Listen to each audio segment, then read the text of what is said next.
Welcome back dito sa channel natin. Andito tayo ngayon sa may North EDSA. Update na naman tayo sa iba't ibang mga projects na ginagawa dito.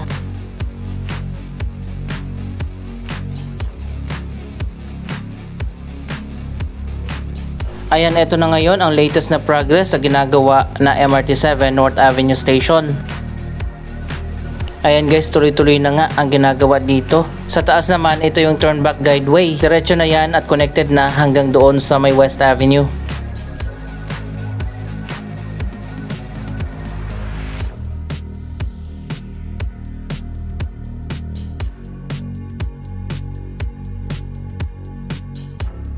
Inantay pa natin ang pag-resume ng Light Rail Manila Corporation o LRMC, ang operator ng LRT Line 1. Silang napili na bagong kontraktor na tatapos dito sa Common Station Project.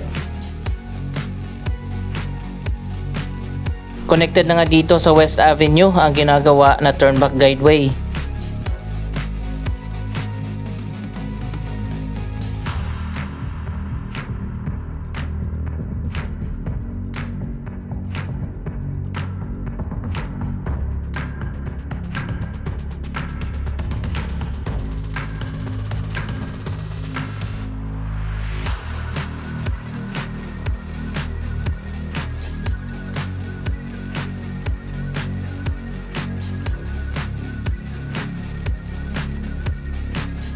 Sobrang haba pala nitong turnback guideway ng MRT7. Halos umabot yan sa kalagitnaan ng West Avenue.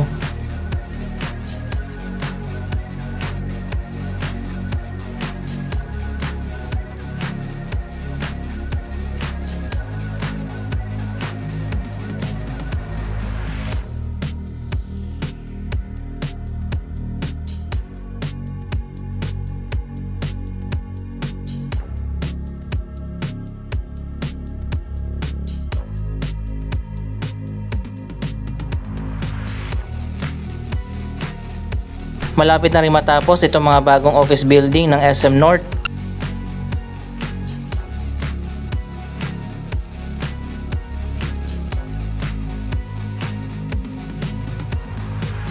Ayon pa nga sa Department of Transportation, inaasahan na nga na magiging partially operational ang 12 out of 14 na mga stations ng MRT7 sa kalagitnaan ng year 2027.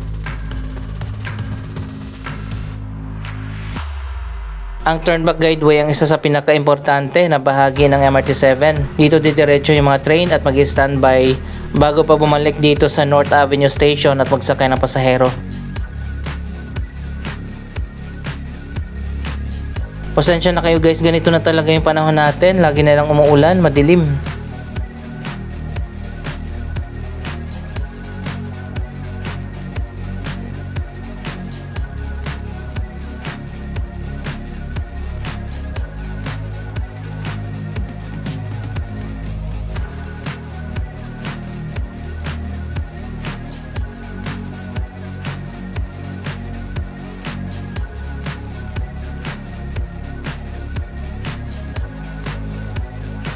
Isa pang ginagawa dito sa may EDSA ang modernization ng mga EDSA busway station.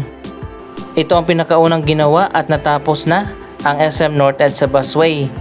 Ito ay ginastusan at pinatayo mismo ng SM.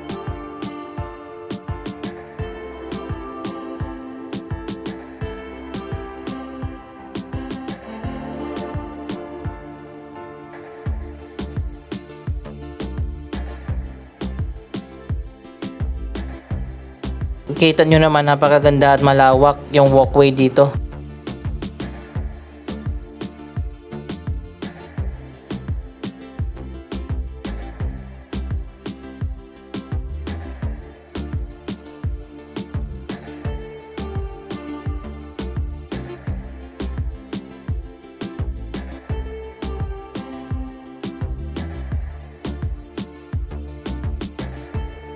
Connected na rin yan dito sa Sky Garden ng SM North.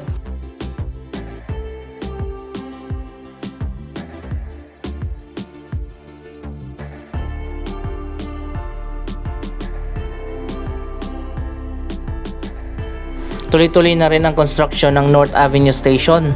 By the way, matatapos na yung katabi niyan, ang Trinoma Exchange. Para siyang maliit na version ng One Ayala, may mall sa taas at may terminal sa baba.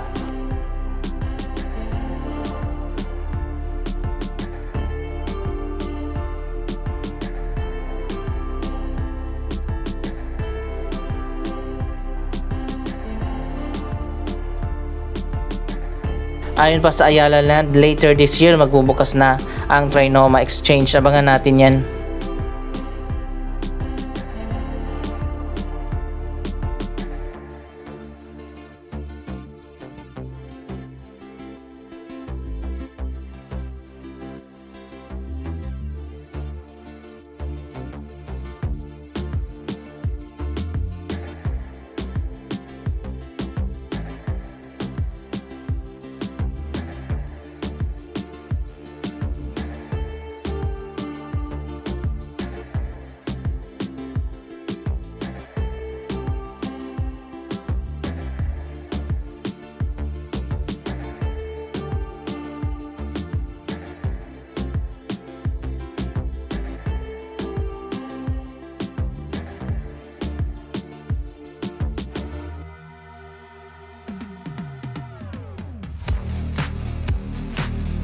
Ganito ang disenyo na pinagawa ng SM.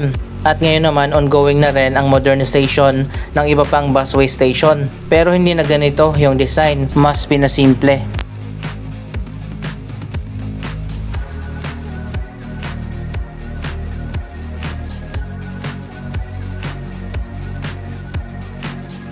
Ayan, meron ditong elevator.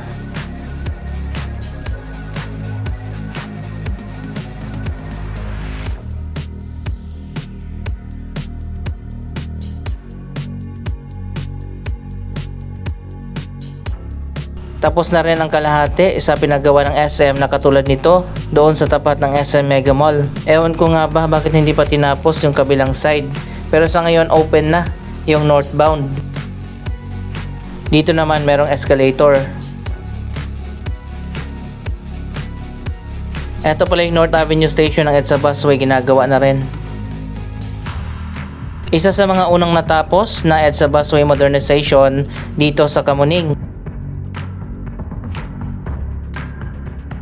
Ayan, ganito naman ang design ng iba pang mga busway station na ginagawa na rin sa ngayon. Katulad ng busway station sa Monumento, Bagong Barrio, North Avenue at Guadalupe.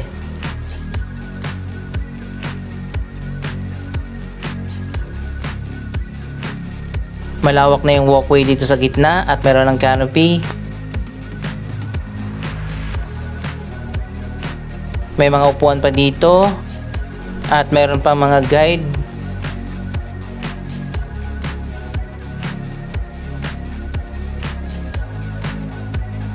May mga barrier din dito sa waiting area.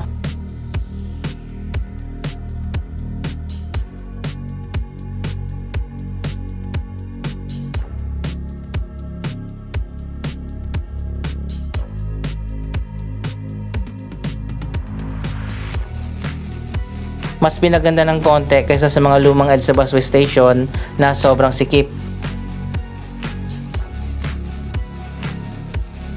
Ito na nga yung magiging basihan sa modernization ng EDSA Busway, ang Kamuning Station.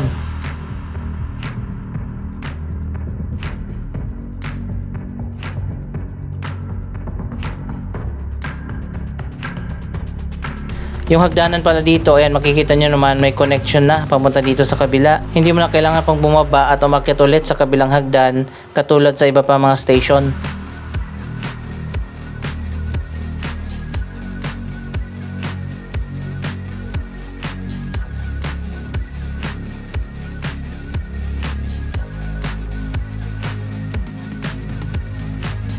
May wheelchair lift din para sa mga PWD.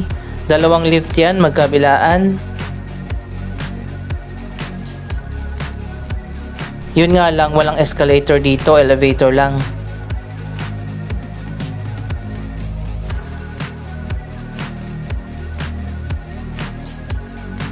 Ganito naman ang design ng walkway, mas pinasimple at walang glass.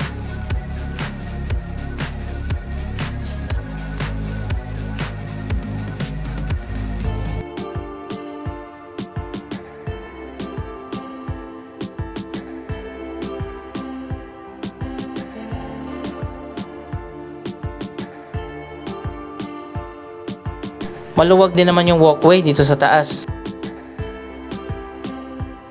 Ito na rin pala ang naging kapalit ng Kamuning Footbridge. Sarado na yan at hindi na pwedeng daanan. Palpak kasi yung pagkagawa niyan, sobrang taas. I-demolish na yan ayon pa sa Department of Transportation.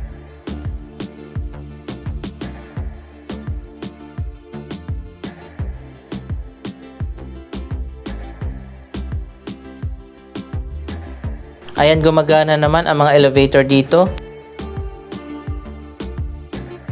Connected pa rin ang EDSA Busway Kamuning Station sa MRT. Sa tingin ko ito na rin ang susunod na magkakaroon ng renovation. Matatapos na kasi ang renovation sa Quezon Avenue Station ng MRT3. Mas convenient para sa mga commuters ang mga elevator.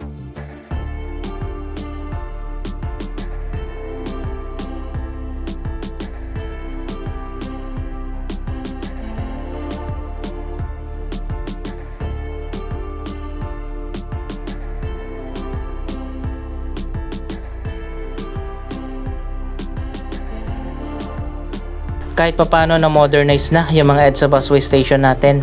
Samantala, 3 pang bagong station ang itatayo naman this year. Isa sa Cubao, isa sa Magallanes, at isa sa may PITX.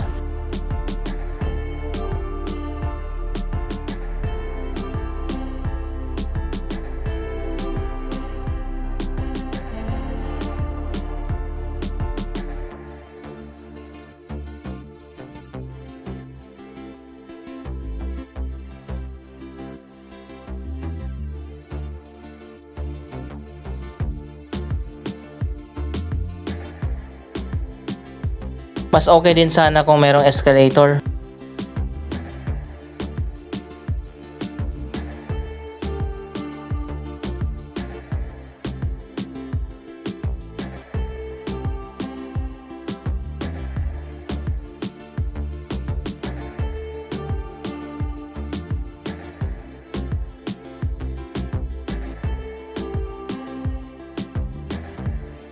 Tawid naman tayo dito sa kabila.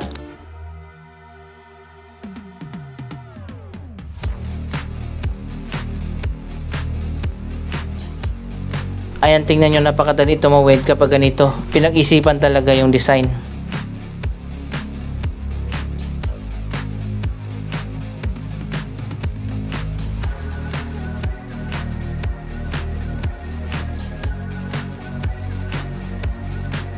Dito naman sa kabila, maganda rin ang walkway.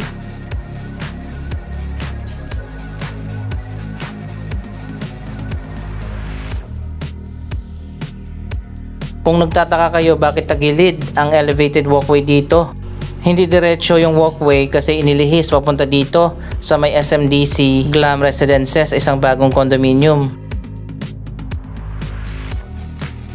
Pumayag kasi ang SM na dito ilagay sa tapat ng condo nila yung hagdanan at mga elevator ng EDSA Busway Station. Makikinabang din naman dito yung mga resident nila.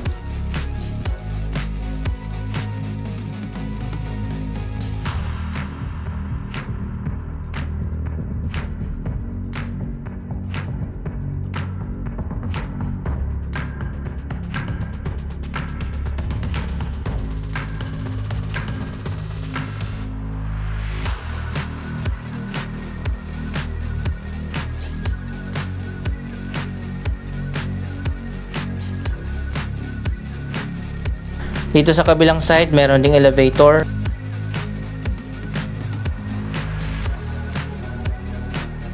Ayan, makikita nyo kung gusto talaga, merong paraan. Naitawid pa rin dito ang elevated walkway. Kahit natagilid, masikip yung sidewalk dito, mabuti na lang pumayag ang SM.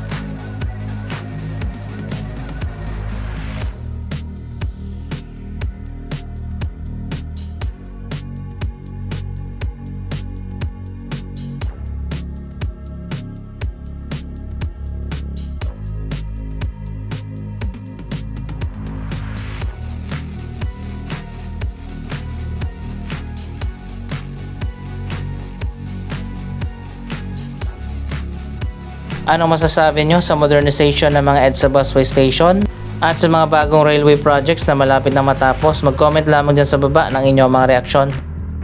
Maraming salamat sa inyong panonood. Huwag kalimutan na i-like, i-share ang video ito at mag-subscribe. Thank you for watching.